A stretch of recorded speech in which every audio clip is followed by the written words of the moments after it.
결혼해야 돼 말아야 돼? 하지마! 하지마 하지마 하지마 그러는 거야. 내가 2번이나 갔다 왔는데 하지마! 하시고서는 어때요? 많이 다투거나 그러지 않으세요? 그랬더니 같은 영상을 또 보셨나? 전미예수님, 네, 오늘 예수 마리아 요셉의 성가정 축일입니다. 성가정, 가정에 관련된 이야기를 하는 날인데 여러분들은 가족분들과 있으면 편하신가요?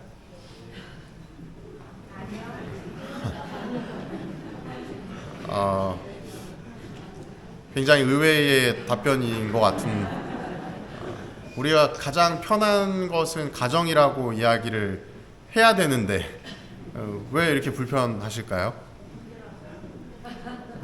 저 양반만 없으면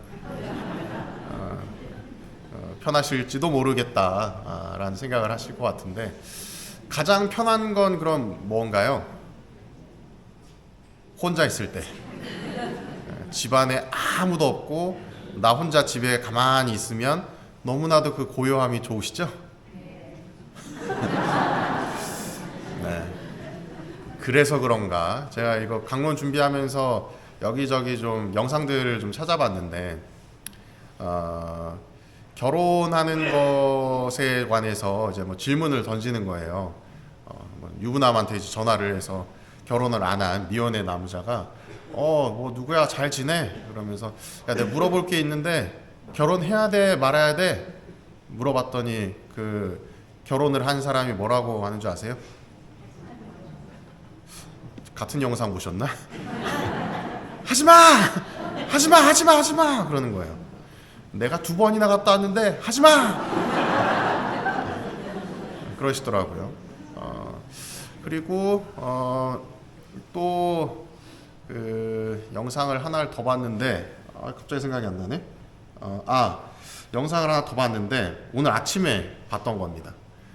그 UFC 격투기 그 추성훈 씨 아시나요? 그분이 유튜브를 하시는데 뭐 이렇게 짧은 쇼츠로 영상이 올라온 거였는데, 히치하이킹해서 뭐 이렇게 뭐 하는 컨텐츠를 했나 봐요. 그래서 차를 얻어 탔는데 옆에 이제 운전하시는 분이 남자분이셨는데 이제 뭐 안녕하세요, 뭐 나이가 어떻게 되세요, 뭐 이렇게 서로 인사를 쭉 하다가 결혼하셨어요? 그랬더니 결혼을 했대요. 얼마나 되셨어요? 그랬더니 어제가 1주년 되는 날입니다. 그러시는 거죠. 그래서 축하드립니다. 막 이렇게 인사를 하고 그럼 결혼 생활을 1년 하셨고 연애는 얼마나 하셨어요? 그랬더니 연애는 오래 했대요. 10년을 했대요. 10년의 연애 끝에 이제 결혼하고 1년을 이제 사신 거잖아요. 그러면서 이제 그럼 결혼하시고 그렇게 연애 생활을 오래 하셨으면 많이 다투거나 그러진 않으셨어요? 결혼하시고서는 어때요? 많이 다투거나 그러지 않으세요? 그랬더니 결혼하고 나서 많이 다툰다는 거예요. 그럼 그럴 때 어떻게 하세요? 안 싸우려면 어떻게 해야 돼요? 그랬더니 그분이 뭐라고 그러시느냐? 정답이 뭘까요? 같은 영상을 또 보셨나? 그분이 하신 얘기가 집에 들어가면 말을 안 합니다. 그러시는 거예요. 그래서 결혼을 하면 행복하셔야 되는데 왜 행복하지 않지? 왜 그런 이야기를 하지? 하는 생각을 잠깐 했습니다. 그러면서 또 다른 이제 영상을 좀 찾아봤던 것이 있는데 무엇이냐면 이거는 조금 오늘 제가 드리고 싶은 이야기의 그 주제가 담겨 있는 영상인데, 카메라가 어떤 한 이제 앵글을 이렇게 탁 해서 전원주택의 문을 이렇게 찍어요. 단층짜리 전원주택인데 문이 이제 빼곡히 좀 이제 문이 틈이 좀 열려 있는 그곳에 이제 카메라 앵글이 안쪽을 비춥니다. 근데 그 안에는 자그마한 정원이 있고 잔디밭 정원이 있고 또 나무가 있고 꽃이 있는 그런 정원이었어요. 그리고 거기에 우리가 그 공원에서 흔히 볼 수 있는 그런 사람이 앉을 수 있는 벤치가 하나 놓여 있고, 그 벤치에 2명의 남성이 앉아 있습니다. 한 남성은 한 70대쯤 되어 보이는 할아버지셨고, 한 남성은 한 40대로 보이는 중년의 남성이었습니다. 그리고 그 둘을 바라보는데 아마도 부자지간이 아닌가 하는 생각이 들었어요. 아버지로 추정되는 그분은 벤치에 앉아서 그냥 멍하니 주변을 보고 계셨고, 아들로 추정되는 그 인물은 조그만한 책을 하나 이렇게 보면서 그 어떤 여유로움을 즐기고 있었습니다. 네, 조금 이제 시간이 지나서 카메라가 아버지를 탁 비추던데, 아버지가 보시는 시선 끝에 뭐가 있었냐면 나무에 참새 한 마리가 이렇게 앉아 있는 거예요. 그래서 아버지가 이야기를 합니다. 아들, 저게 뭐야? 물어봅니다. 그랬더니 책을 읽던 아들이 갑자기 책을 내려놓고 아버지의 시선이 머무는 것을 보더니 아버지 참새네요 하고서는 다시 책을 읽는 거예요. 잠깐의 시간이 지났는데 참새가 나무에 앉아있다가 또 포덕포덕포덕 하더니 옆에 나무에 또 탁 앉아요. 그걸 보더니 아버지가 또 한마디 하시는 거예요. 아들, 저게 뭐야? 그래서 아들이 또 그걸 보고서 아버지 참새잖아요 하고 다시 책을 읽습니다. 그 참새가 또 포도포도도도 하더니 바닥에 탁 앉아요. 그래서 아버지가 그걸 멀끔히 보시다가 또 이야기를 하십니다. 아들, 뭐라고 하셨을까요? 저게 뭐야? 그랬더니 아들이 책을 보다가 그 참새를 보고서는 한마디 하는 거죠. 아버지, 참새잖아요. 몇 번을 얘기를 해요. 오늘 참 이상하시네. 왜 그러세요? 짜증을 내요. 그리고 나서는 다시 읽던 책을 봅니다. 참새가 또 호도도도도도 가더니 또 자리를 탁 옮겨요. 그 모습을 보더니 아버지가 또 이야기를 하시죠. 아들, 저게 뭐야? 그 이야기를 들은 아들이 이제는 화를 참지 못하고 화를 냅니다. 아버지, 그만 좀 하세요. 귀찮게 왜 자꾸 이러시는 거예요? 그리고 그 모습을 멀끔히 바라보시던 아버지께서 잠깐 기다리라고 아들을 이렇게 진정시키더니 집 안으로 들어가셔요. 한 5분 정도 시간이 지났나? 손에 손바닥만한 다이어리 하나를 들고 벤치로 다시 돌아오셔서 자리에 앉습니다. 그러더니 막 이렇게 뒤적뒤적거리세요. 그러더니 어느 한 페이지를 딱 펴시더니 여기를 팍 보여주시면서 읽으라고 이야기를 하시는 거예요. 그걸 딱 봤더니 뭐였냐? 아버지의 일기셨어요. 언제? 약 40년 전의 일기였습니다. 거기 뭐라고 적혀 있느냐? 몇 월 며칠 날씨가 화창한 날이 너무 좋아서 아들을 데리고 공원으로 나갔다. 벤치에 앉아서 쉬고 있는데 참새 한 마리가 날아왔다. 아들은 그걸 보고 질문을 했다. 아버지, 저게 뭐예요? 그리고 나는 참새라고 대답을 했다. 이후에도 아들은 나에게 21번이나 저게 뭐냐고 물어봤다. 그때마다 나는 웃으면서 아이를 안아주고 이야기했다. 아들아, 저건 참새란다. 이 이야기 안에 아버지가 아들에 대해 가지고 있는 사랑을 표현해주는 모습이 아닌가 하는 생각이 듭니다. 또 나아가서 자식이었던 내가 부모였던 아버지에게 어떤 모습을 보였었나도 반성하게 하는 그런 영상이었던 것 같아요. 근데 이 모습을 보면서 제가 오늘 예수 마리아 요셉 가정 축일에 가정이 정말로 화목하려면 성가정을 이루려면 어떤 모습이 있어야 될까를 좀 생각을 해봤습니다. 또 제가 또 영상을 이렇게 보다가 그런 게 있었는데, 김창옥 씨라고 계시는데 그 작년에 있었던 김창옥 쇼에 부부들이 함께 참석을 해서 이렇게 토론이 아니고 뭐라 하지? 이렇게 이야기를 하는 그런 영상이 있었는데, 신혼부부가 나왔어요. 1년 된 신혼부부였는데 그렇게 싸운다는 거예요. 뭐 가지고 싸우냐를 들어봤더니 와이프가 이제 아내 되시는 분이 얘기를 하는 거죠. 저는 화장실을 가서 샤워를 하고 나면 수건을 쓰잖아요. 그러면 한 번 쓴 수건은 바로 그냥 빨래통에 넣는데 남편은 그걸 꼭 2번, 3번씩 쓴다고. 그리고 이거 두 번 세 번 쓰지 말고 바로 빨래통에 넣어라고 이야기를 하면 알겠어라고 해놓고서는 화장실에 널지 않고 그대로 가져와서 식탁 의자에다가 건다거나 그런 모습을 보인다는 거예요. 남편 이야기를 또 들어봤더니 남편은 저는 뭐 태어날 때부터 뭐 외동 아들이었고 뭐 이런저런 얘기를 해요. 그러면서 저는 제가 외동 아들이기 때문에 저의 삶을 어느 정도의 규칙을 정해놓고 산다.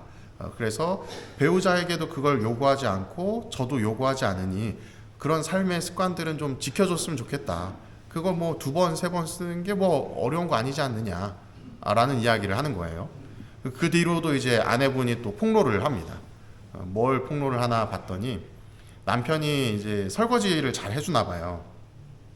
그래서 남편이 이렇게 설거지를 다 하고 나면 너무 좋은데 하나 걸리는 게 있대요. 뭐가 걸렸냐? 설거지가 끝나고 나서 마른 수건으로 싱크대를 좀 닦았으면 좋겠는데 물때가 안 생기게 남편은 그걸 꼭 안 한다는 거예요. 그래서 그거 가지고도 싸운다는 거죠. 그래서 이제 김창옥 씨가 하셨던 이야기가 뭐였냐면 그거를 그러면 굳이 그 얘기하지 말고 싸우지 말고 그냥 몰래 가서 함께 쓱 닦으면 안 되냐? 그랬더니 그 안내 되시는 분이 이야기를 하는 거죠. 몰래 했었다. 근데 이거 몰래 하는 걸 평생 할 생각을 하니까 못 참겠다는 거예요. 그래서 처음에는 조곤조곤 이야기를 했대요. 여보, 여기 물이 이렇게 있으면 물때가 생기고 이러니까 끝나고 나면 닦아주세요. 근데 그게 한 번, 두 번, 세 번이 지나도 안 되면 이제 어떻게 되죠? 여보가 야가 되고 주세요가 조가 되고 그래서 싸움이 일어난다. 뭐 이런 얘기를 하더라고요. 그런 이야기들을 이렇게 쭉 들으면서 결혼 생활이라고 하는 것이 뭐 정말 커다란 생활로 싸우기도 하지만 일상의 그 작은 소소한 것들로 다툼들이 생기고 그 다툼들을 잘 넘기면 괜찮은데 그것을 계속해서 쌓아두기 시작하면 언젠가는 이제 터지게 되는 것이 아닌가 하는 생각이 듭니다. 뭐 제가 말씀드리진 않겠지만 거기 또 영상에 보니까 그런 것 때문에도 싸우더라고요. 먹는 것 때문에. 뭐 남편은 뭐 고기를 좋아하는데 아내는 고기를 싫어해. 근데 남편은 먹고 싶은 거를 먹어야 돼서 항상 쫓겨다니면서 먹는다. 뭐 이런 얘기들을 하더라고요. 식성이 안 맞으면 또 싸운다고 이야기를 하더라고요. 그래서 그런 모습들을 이렇게 쭉 보면서 제가 무슨 생각을 했냐면 부부 사이 혹은 나아가서 가정이라고 하는 공동체에는 정말 솔직할 수 있는 공동체이지만 나의 모든 것들을 다 표현할 수 있는 사람과 공동체이지만 정말로 사랑한다면 조금은 숨길 필요가 있겠구나 라는 생각을 하게 됩니다. 내가 좋아하는 것을 이야기하고 나 이거 하고 싶어 요구할 수도 있지만 사실 그 요구함을 통해서 어떤 일이 생기냐면 누군가의 희생을 요구하게 되는 것이죠. 나는 이거 하고 싶으니까 같이 하자. 하지만 상대방은 그게 싫을 수도 있잖아요. 하지만 사회였다면 그래요? 하면서 의견 조율을 할 텐데 사회가 아니고 가정이다 보니까 하자. 저번에 너 이거 했잖아. 이번에 나 이거 할래. 하면서 나의 의견을 조금 더 이야기하기 쉽고 또 내가 마음에 들지 않는 것을 사회에서는 뭐 저 사람은 저 사람대로 살겠지 하면서 무시하고 그냥 예 반갑습니다. 네 고생하셨어요 하면서 할 수 있는 것을 내가 가깝고 사랑하는 사람이니까 그 사랑한다는 미명 아래 당신 이거 틀렸어. 이거 잘못됐어. 이거 고쳐야 돼. 하면서 너무나도 좀 쉽게 이야기하는 것이 아닌가. 그래서 가장 좋은 방법은 무엇인가 좀 고민을 해보니 김창옥 씨도 그런 얘기를 하시더라고요. 가장 가까운 사람일수록 예의를 차려야 된다 라고 이야기를 합니다. 저는 제 표현으로는 남을 대하듯이 대해야 된다 라고 이야기를 많이 하는데 우리가 남을 대할 때는 항상 생각하잖아요. 누구를 생각해요? 나를 생각할까요? 상대방을 생각할까요? 나는 조금 힘들고 희생이 있더라도 상대방에게 예의를 차리죠. 뭐 식사하셨어요? 뭐 드시겠어요? 아니요, 뭐 드시고 싶은 거 드세요 하는 모습을 보입니다. 근데 집에서는 어떻죠? 오늘은 김치찌개야, 돼지고기 팍팍 넣어서, 알지? 나 칼칼하게 좋아하는 거 알지? 이러한 모습을 보일 수도 있다는 거죠. 그래서 가정 안에서도 항상 여보 오늘 날씨도 이런데 뭐 먹고 싶은 거 없어? 하면서 먼저 이야기할 수 있는, 오늘 뭐 날씨가 이렇게 뭐 좋은데 밖에 뭐 산책이라도 나갈까? 여보 그거 좋아하잖아. 나는 나가는 거 싫더라도. 그런 모습을 보이는 것이 이 가정 안에서의 화목을 도모하는 데 필요하지 않을까 하는 생각이 듭니다. 그렇다면 이 성가정과 그런 화목한 가정은 어떻게 연결지을 수 있을까를 생각을 해보면, 성가정이라 함은 우리가 오늘도 축일로 지내고 있는 예수, 마리아, 요셉이 그 모범이 되는 가정을 성가정이라고 이야기를 하죠. 우리는 흔히 그런 생각을 합니다. 성가정이라 함은 다 신앙생활 열심히 하고 판공성사 잘 보고, 그래서 어딜 내어놔도 우리 자식은 뭐 신앙생활 열심히 하고 있고 우리 배우자도 열심히 하고 있고 나도 열심히 하고 있고, 그러면 약간 우리는 성가정이구나 라고 생각하실 수도 있다고 여겨져요. 뭐 관점을 그렇게 따진다면 그럴 수 있겠죠. 근데 제가 보는 관점은 무엇이냐면, 이 성가정이라 함은 서로가 서로를 배려하고 이해할 수 있는 가정이 성가정이라는 생각이 듭니다. 오늘 이 예수 마리아 요셉의 성가정 축일의 이 가정도 살펴보면, 요셉은 어떤 사람이라고 이야기하느냐, 의로운 사람이라고 이야기하잖아요. 가만히 요셉의 삶을 생각을 해보세요. 그 사람은 갑자기 애가 생긴 마리아를 아내로 맞아들여야 되는 상황이었어요. 그때의 마리아가 아니라 다른 사람이랑 결혼해서 살았다면 아마도 예수님 때문에, 마리아 때문에 겪어야 할 고초도 겪지 않았겠죠. 마리아도 마찬가지입니다. 예수님이 잉태한다는 소식을 들었을 때 싫어요, 저 안 해요 했으면 아마도 뭐 요셉과 혹은 이 예수님과 함께하면서 그 고통의 순간을 겪지 않았을지도 몰라요. 하지만 그 고통의 순간을 참고 견디는 모습을 통해서 사실상 성가정의 모범을 보여주시게 됩니다. 오늘 복음에서도 보면 나오죠. 예수님을 낳으시고 나서 바로 2살배기 이하의 아이를 죽이려고 했었던 헤로데 대왕, 그리고 그것을 피해서 이집트로 갔다가 또 뭐 광야 생활도 했다가 공양 땅도 아니라 나자렛이라고 하는 곳에 가서 정착하고 살아야 되는 그 혼란스럽고 힘든 순간을 묵묵히 견뎌냈어야 하는 것이죠. 성가정이라 함은, 화목한 가정이라 함은 고통도 없고 고난도 없고 아무런 어려움이 없는 가정이 아니라 그 모든 순간에 서로가 서로를 배려하고 이해하는 모습이 있을 때 비로소 성가정이라고 부를 수 있는 것이 아닐까 하는 생각이 듭니다. 여러분의 가정도 성가정이 될 환경은 이미 구축이 되어 있잖아요. 이미 많이 싸우고 계시잖아요. 그 싸움을 어떻게 해결해 나가느냐에 따라서 성가정이 될 수도 있고 그냥 가정이 될 수도 있고, 여러분들의 선택은 어디로 향하는지 한번 잘 생각해 보시면 좋겠고요. 근데 이런 말씀 드렸다고 해서 또 그런 일이 있지 않았으면 좋겠습니다. 봤지? 신부님이 얘기하는 거 들었지? 그러니까 난 잘하잖아, 당신만 잘하면 되는데, 이렇게까지 하지 않으셨으면 좋겠습니다. 그냥 묵묵히 서로가 서로를 믿고 보여야 될 모습을 잘 보이시면 좋을 거라 생각이 듭니다. 사랑합니다.